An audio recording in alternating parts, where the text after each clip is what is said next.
नमस्कार दोस्तों, मैं किशन कंधैया आप लोग का पुनः एक बार स्वागत करता हूं आपके अपने YouTube चैनल मैथ विजन पर।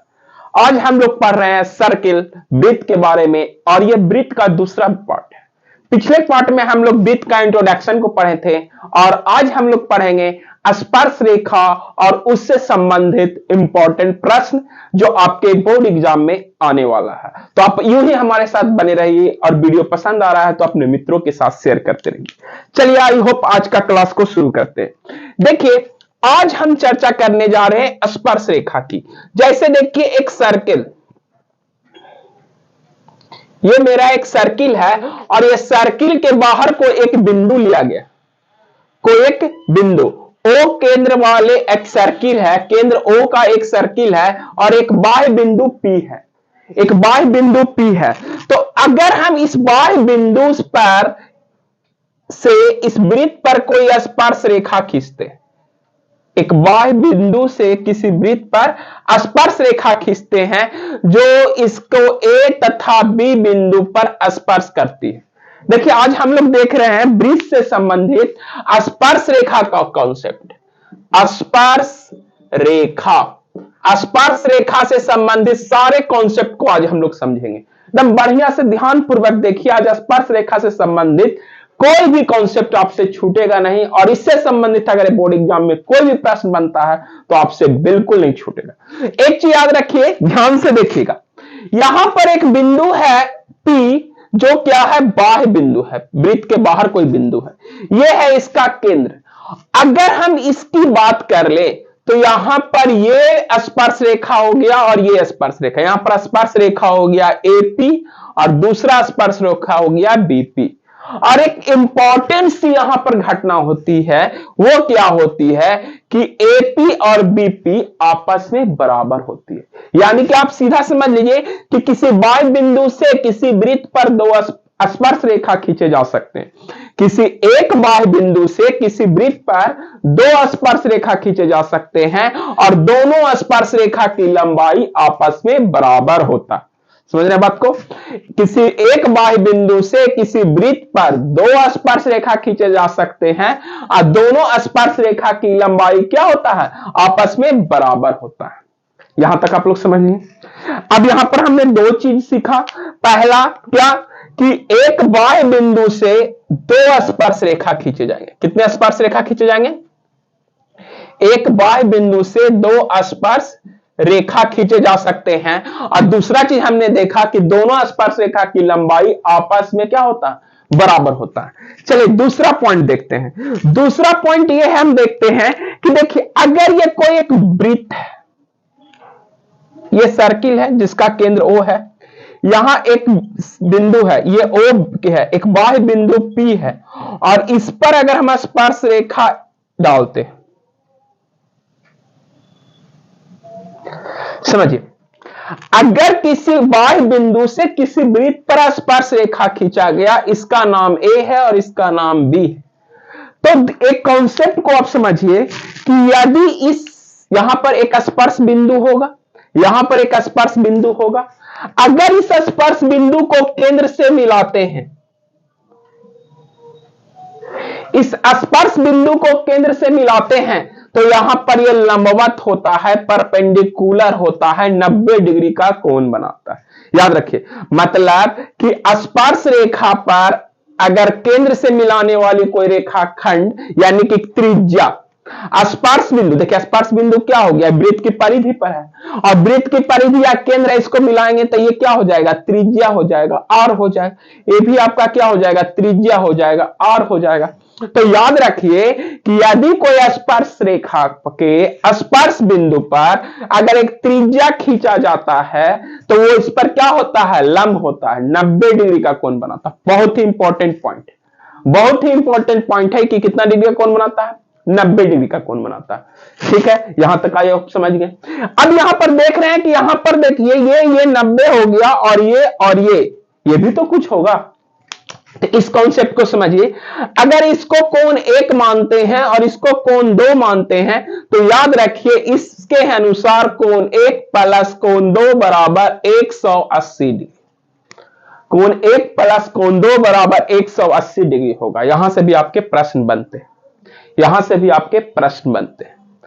अब एक चीज देखिए, कोण की तो हम चर्चा कर ली, दूसरा कॉन्सेप्ट यहीं पर क्लियर करते हैं। वो कॉन्सेप्ट क्या है कि देखिए बाबू, एक सर्किल, ये इसका एक बाह्य बिंदु, ये इसका केंद्र, यहां से एक रेखा खींचे, ये हो गया मेरा स्पर्श रेखा, और यहां से एक रेखा खींचे, ये हो गया, सॉरी इसको थोड़ा सा और आगे बढ़ा लेते हैं। ये बाह्य बिंदु P है और ये केंद्र O है, ये बिंदु A है और ये बिंदु B है, और यहां से इसको ऐसे मिलाएं तो ये हमारा हो गया त्रिज्या, ये हमारा हो गया त्रिज्या, ये हमारा हो गया त्रिज्या। यदि सपोज दैट आपको अगर कह दिया जाए कि इस केंद्र से इसको इस तरीके से मिला दिया गया, तो देखो ये दो समरूप त्रिभुज बनता, ये दो समरूप त्रिभुज बनता है। कैसे बनता है चलिए देखते हैं। ये देखिए, ये देखिए, अब इन दोनों समरूप त्रिभुज बन रहा है, और कैसे बन रहा है इस कॉन्सेप्ट को समझिए। तो देखिए यहां पर दो त्रिभुज बन रहा है, त्रिभुज PAO, PAO तथा POB में PBO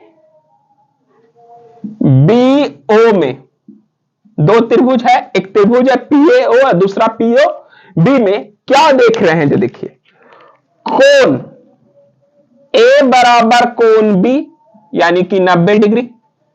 दूसरी बात देखिए, ये देखिए AO बराबर OB, ये वृत्त की त्रिज्या है R है, और देखिए AP बराबर BP, ये है आपका स्पर्श रेखा, ये है आपका स्पर्श रेखा। तो ध्यान दीजिए, एक रेखा दो रेखा बीच का कोण, एक रेखा दो रेखा बीच का कोण। तो जब भी पढ़े हैं कि दो रेखा और बीच का कोण, दो रेखा और बीच का कोण, उसके हिसाब से तो त्रिभुज APO समरूप त्रिभुज, त्रिभुज आपका हो जाएगा, सॉरी PAO समरूप त्रिभुज, त्रिभुज PBO। देख लीजिए AB बराबर BP, ठीक है, AO बराबर BO, बिल्कुल ठीक है, और कोण A बराबर कोण B, बिल्कुल ठीक है। ये दोनों त्रिभुज आपस में समरूप हो गया, दोनों त्रिभुज आपस में समरूप हो गया। किससे? तो आप कहिएगा SAS से, SAS से ये दोनों त्रिभुज आपका क्या हो गया, समरूप हो गया। ठीक है, समझ लीजिए। दूसरा कॉन्सेप्ट को यहीं पर क्लियर करते हैं, यहीं पर देखिए, ध्यान से देखिए। अब देखो ये 90 है, तो 90 के सामने का भुजा कौन होता है, कर्ण होता है, पढ़े है ना। 90 के सामने का भुजा क्या होता है, कर्ण होता है।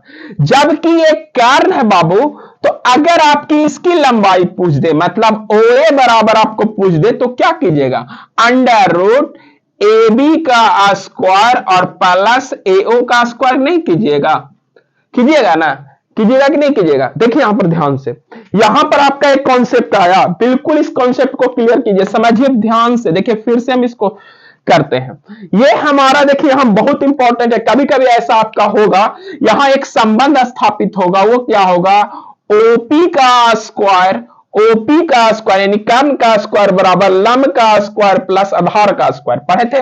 तो चलिए उसी हिसाब से कर लेते हैं, AO का स्क्वायर और प्लस AP का स्क्वायर, AP का स्क्वायर। बहुत ही इंपॉर्टेंट ये फार्मूला है आपके लिए, बहुत ही इंपॉर्टेंट फार्मूला, इसका प्रयोग हम लोग बहुत ज्यादा करने वाले हैं, इसको यहां से जरूर नोट कीजिए, ये आपके लिए बहुत इंपॉर्टेंट होने जा रहा है।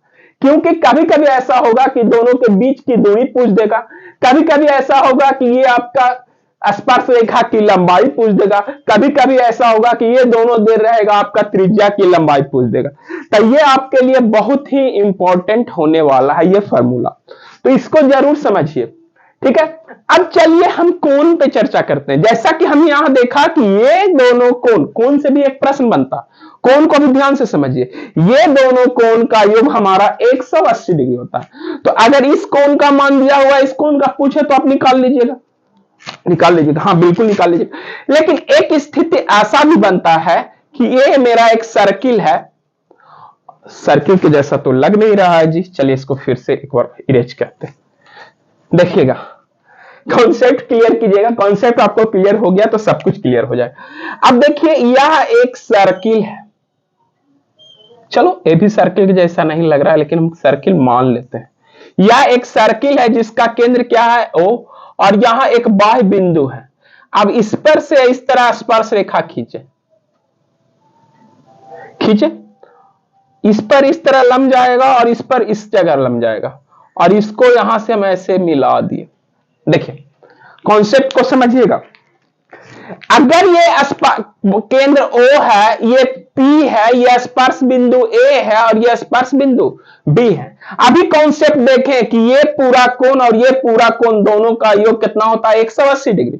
जब ये दोनों त्रिभुज समरूप है, इसका मतलब कि ये कोण और ये कोण आपस में बराबर होगा, और ये कोण और ये कोण आपस में बराबर होगा। यानी कि अगर इसको 1 मानते हैं, इसको 2 मानते हैं, इसको 3 मानते हैं, इसको 4 मानते हैं, तो कोण 1 बराबर कोण 3 होगा और कोण 2 बराबर कोण 4 होगा। कोई दिक्कत काहे कि देखिए ये समरूप त्रिभुज था, तो समरूप त्रिभुज हो गया तो सब कोण भी आपस में क्या हो जाएगा, बराबर हो जाएगा।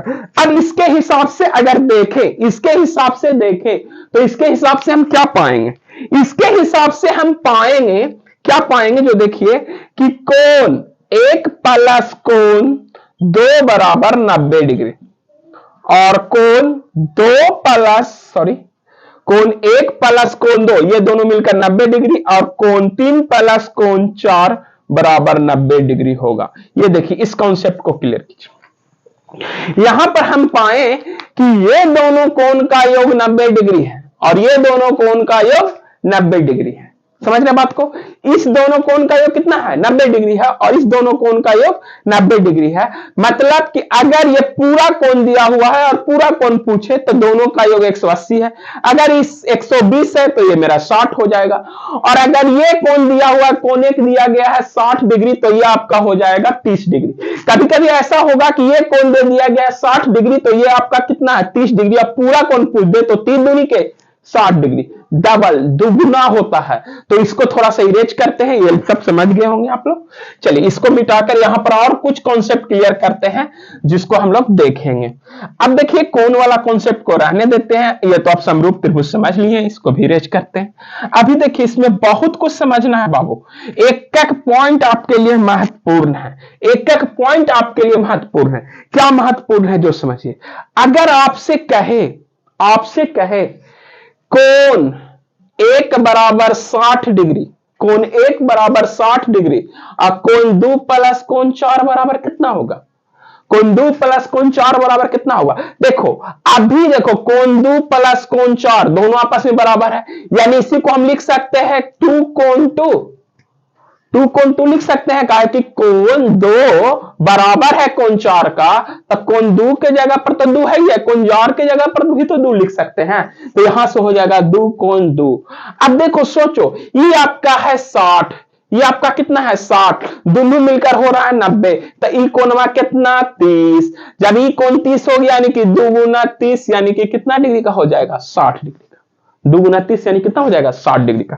दूसरा कॉन्सेप्ट समझिए, कभी कभी प्रश्न आपको इस तरीके से पूछ देता है, अगर हम कह दें कोण 2 प्लस कोण 4 बराबर 180 डिग्री, सॉरी 2 प्लस 4 180 नहीं हो सकता, कोण 2 प्लस 4 बराबर 80 डिग्री, मतलब इन दोनों कोणों का योग, या समझ लीजिए ये पूरा कोण दे रखा है आपका 80 डिग्री, इस पूरा कोण दे रखा है 80 डिग्री, और ये आधा कोण पूछे, आधा कोण का मतलब कि इसको इस तरीके से लाइन से काट देते हैं, और ये इतना ही कोण पूछ रहा है। चलिए यहां इसके हिसाब से इस फिगर से समझते हैं, कोण 2 बराबर दे रखा था आपको 80 डिग्री, और आपसे पूछ रहा है यहां पर का कोण, इसका मान क्या होगा, तो x बराबर क्या होगा, सोचिए जरा, सोचिए। अब सोचो कि पूरा कोण दिया हुआ है, पूरा कोण पूछता तब तो हम 180 होता है तो घटा के लिख देते हैं। तो अगर ये x क्या है, इसके बराबर है, देखिए 3 और 4 आपस में बराबर होता है, तो x बराबर ये है तो ये भी x होगा कि नहीं होगा, पूरा कोण x होगा। यानी कि आप लिख सकते हैं x बराबर कोण 1 बटा का 2। x बराबर लिख सकते हैं कोण 1, पूरा कोण 1 है और बटा का 2 लिख सकते हैं। अब देखिए यहां से बराबर करते हैं तो दोनों मिलकर 180 होता है, ये आपका 80 है तो ये आपका हो गया 100 और 100 बटा का 2 यानी काट के कितना हो जाएगा, x का मान 50 डिग्री, x का मान 50 डिग्री। आई होप बात समझ में आ रहा होगा आपको, क्लियर है? यहां तक आपको कॉन्सेप्ट क्लियर है? समझ लीजिए, फिर से एक बार देखिएगा, अगर कोई दिक्कत होगा तो आपका कॉन्सेप्ट बिल्कुल क्लियर होगा। अब इसी के साथ हम आगे की ओर बढ़ते हैं। अब देखिए एक बहुत ही इंपॉर्टेंट सी तथ्य समझते हैं। देखिए स्पर्श रेखा का कॉन्सेप्ट चल रहा था, हम लोग कोण की चर्चा कर लिए, स्पर्श रेखा की चर्चा कर लिए, स्पर्श रेखा की लंबाई ज्ञात करने के लिए चर्चा किए, सब चीज की चर्चा की। अगर आपसे एक प्रश्न पूछ दे कि किसी भी वृत्त में समानांतर स्पर्श रेखा खींचा जा सकता है कि नहीं खींचा जा सकता, एक प्रश्न है, किसी भी वृत्त में समानांतर स्पर्श रेखा खींचा जा सकता है कि नहीं, तो आप कहिएगा बिल्कुल खींचा जा सकता है, किसी भी वृत्त में समानांतर स्पर्श रेखा खींचा जा, लेकिन शर्त यह है कि वो स्पर्श रेखा एक बिंदु से नहीं खींचा जाएगा, दो अलग अलग बिंदु से खींचा जाएगा। यहां तक क्लियर है आपका? अब चलिए इसका कुछ एक और इंपॉर्टेंट कॉन्सेप्ट को समझेंगे, वो कौन से संबंधित कॉन्सेप्ट है। जैसे देखिए ये आपका एक वृत्त हुआ, ये इसका केंद्र है, कुछ इस प्रकार से एक जीवा है ए बी, जिसके साथ यहां पर 70 डिग्री का कोण बना रहा है। समझिएगा, एक जीवा है ए बी और इसके साथ एक थीटा कोण, चलिए 70 नहीं थीटा मान लेते, थीटा कोण बना रहा है, थीटा कोण बना रहा। तो अगर समझिए बात को, यहां से इसी जीवा से कोई एक कोण है जो परिधि पर बन रहा, समझिए, इसी जीवा से कोई एक और कोण है जो इस तरीके से परिधि पर बन रहा, ठीक है। एक और आपसे कह दें कि बाबू यही जीवा है और एक और कोण कुछ इस प्रकार से परिधि पर बन रहा, तो बताइए ये कोण कितना होगा, ये कोण कितना होगा, ये कोण कितना होगा। अगर इसको मान लेते हैं, एक चीज जान लीजिए, ये थीटा कोण है ना, किसी भी एक जीवा के साथ अगर कोई कोण थीटा है केंद्र पर का, तो परिधि पर का कोण जो होता है इसका आधा होता है, इसका आधा होता, यानी कि आपका हो जाएगा थीटा बटा 2, ये हो जाएगा थीटा बटा 2, ये भी आपका हो जाएगा थीटा बटा 2। यानी याद रखिए केंद्र पर का कोण परिधि पर का कोण का आधा होता है। अब देखो केंद्र पर थीटा कोण बन रहा है तो परिधि पर थीटा बटा 2 कोण बनेगा, चाहे कहीं पर बने एक ही जीवा से बनना चाहिए। इस कॉन्सेप्ट को अगर आप समझिए तो अगर आपसे ये पूछ दे कि एक वृत्त है और इसका ये केंद्र है और ये केंद्र से ये है, तो यहां पर बना कोण क्या होगा, यहां पर बना कोण क्या होगा, जल्दी से आप लोग कमेंट करके बताइए यहां पर बना कोण क्या होगा। इसी कॉन्सेप्ट को क्लियर करेंगे। अब तुम सोचो इस जीवा के द्वारा केंद्र पर कितना डिग्री का कोण बन रहा, तो बिल्कुल 180 डिग्री का कोण बन रहा है कि नहीं बन रहा। तो जब इस जीवा के द्वारा केंद्र पर 180 डिग्री का कोण बन रहा है तो यहां पर कितना डिग्री का कोण बनेगा, 90। बिल्कुल सही, यहां पर 90 डिग्री का कोण बनेगा, काहे कि 180 का आधा क्या होता है, 90 होता है। आई होप आपको ये कॉन्सेप्ट क्लियर होगा, समझ में आ रहा होगा, कोई दिक्कत जी नहीं, बिल्कुल सही आप समझ रहे हैं। अब देखिए सर्किल से संबंधित दो कॉन्सेप्ट और है, उसको भी हम लोग चर्चा करते हैं। एक कोण वाला एंगल क्लियर हो गया होगा, चलिए एक अच्छा सा कॉन्सेप्ट है उसको समझिए। एक प्रश्न कुछ इस प्रकार से बन रहा है कुछ दिन एग्जाम से, ये स्पर्श रेखा से भी प्रश्न है और एक प्रतिच्छेदी रेखा से भी प्रश्न है, दोनों से बन रहा है, इसलिए हम इसको स्पर्श रेखा को हटा ही देते हैं। ये बन क्या रहा है प्रश्न, जो देखिए एक सर्किल, ये इसका बाह्य बिंदु, कोई एक रेखा इस तरीके से गुजर जाए, ये इसका बाह्य बिंदु, कोई रेखा इस तरीके से गुजर जाए, ये ओ केंद्र का एक सर्किल है ओ, यहां ए बिंदु है, ये बी है, ये सी है, ये डी है और यहां पर पी है। तो यहां पर एक कॉन्सेप्ट होता है, बहुत इंपॉर्टेंट कॉन्सेप्ट है, समझ रखिए, याद रखिए, एपी इंटू बीपी बराबर सीपी इंटू डीपी, मतलब ये पूरा और गुना ये आधा, ये पूरा और गुना ये आधा, दोनों का गुणनफल आपस में बराबर होगा। दोनों का गुणनफल आपस में क्या होगा? बराबर होगा। एक और कॉन्सेप्ट इसमें समझिए, जैसे ये सर्किल है और यहां एक कोई बाह्य बिंदु है और एक स्पर्श रेखा और दूसरा प्रतिच्छेदी रेखा। याद रखिए, एक स्पर्श रेखा ये बिंदु P है, यहां पर मान लेते हैं T है, यहां पर A है, यहां पर B है। अब क्या कीजिए, देखिए समझिए, एक है जो स्पर्श रेखा है, दूसरा है जो प्रतिच्छेदी रेखा। इसमें भी ये कॉन्सेप्ट लागू होगा, लेकिन इसमें क्या हो जाएगा? PT का स्क्वायर, PT का स्क्वायर बराबर आपका हो जाएगा वही AP गुना BP, मतलब ये पूरा और गुना ये पूरा। यहां से ऑब्जेक्टिव प्रश्न बन रहे हैं। पिछले साल 2021, 22 और 23 तीनों एग्जाम में इससे एक कॉन्सेप्ट इसी दो से बना था। तो आई होप आपको ये समझ में आ गया होगा, आई होप आपको ये क्लियर होगा। तो जल्दी से इसको आप लोग नोट कीजिए और आज का क्लास इसको यहीं पर स्टॉप करते हैं। अगले क्लास में हम लोग लेकर आएंगे वृत्त से संबंधित कुछ महत्वपूर्ण प्रश्न। आज आप लोग को कॉन्सेप्ट हमने क्लियर करा दिया। तो एक दो पार्ट में कॉन्सेप्ट है, इंट्रोडक्शन और दूसरा स्पर्श रेखा से संबंधित कॉन्सेप्ट। ठीक है, तो आई होप आप लोग को समझ में आया होगा। अगर वीडियो पसंद आया होगा तो अपने लाइक कर दीजिएगा, अपने मित्रों के साथ शेयर कर दीजिएगा। और आज ये 2023 का आखिरी दिन है और फिर कल से नव वर्ष की आपको नव वर्ष का शुरुआत होने वाला है। तो आप लोगों सभी विद्यार्थियों को, सभी शिक्षा प्रेमियों को एक बार आपको happy new year, advance happy new year. और एक हैप्पी न्यू ईयर का एक ऑफर जो हमारा संस्था लेकर आया है, ज्ञानोदय स्टडी सेंटर द्वारा एक न्यू ब्रांच बना है, तो एक ऑफर है, उसका भी जल्दी से आप लोग को मिलेगा। आई होप यहां तक आप लोग समझ गए होंगे। तो आज के लिए इतना ही, धन्यवाद, टेक केयर, जय हिंद।